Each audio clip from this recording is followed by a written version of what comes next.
السلام علیکم دوستو، ان حدیث مبارکہ کو ملاحظہ کریں اور دوستوں کے ساتھ ضرور شیئر کریں۔ جزاکم اللہ۔ مشکوٰۃ المصابیح حدیث نمبر 86۔ حضرت ابو ہریرہ رضی اللہ تعالیٰ عنہ بیان کرتے ہیں، رسول اللہ صلی اللہ علیہ وسلم نے فرمایا، اللہ نے اولاد آدم پر اس کے زنا کا حصہ لکھ دیا ہے جسے وہ ضرور پا کر رہے گا۔ آنکھ کا زنا دیکھنا ہے، زبان کا زنا بولنا ہے، جبکہ نفس تمنا اور آرزو کرتا ہے، اور شرمگاہ اس کی تصدیق یا تکذیب کرتی ہے۔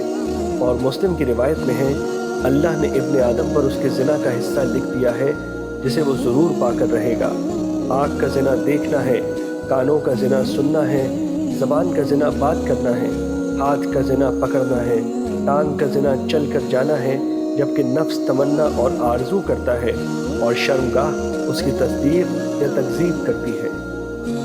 مشکوٰۃ المصابیح حدیث نمبر 86۔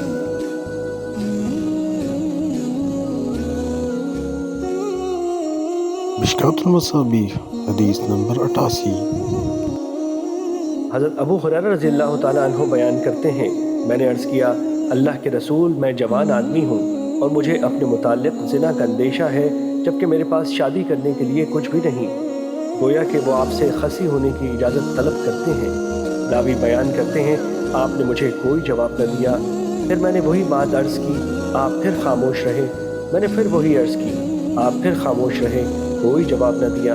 میں نے پھر وہی بات عرض کی تو نبی کریم صلی اللہ علیہ وسلم نے فرمایا، ابو ہریرہ، تم نے جو کچھ کرنا ہے یا تمہارے ساتھ جو کچھ ہونا ہے اس کے متعلق قلم لکھ کر خشک ہو چکا، اب اس کے باوجود تم خصی ہو جاؤ یا چھوڑ دو۔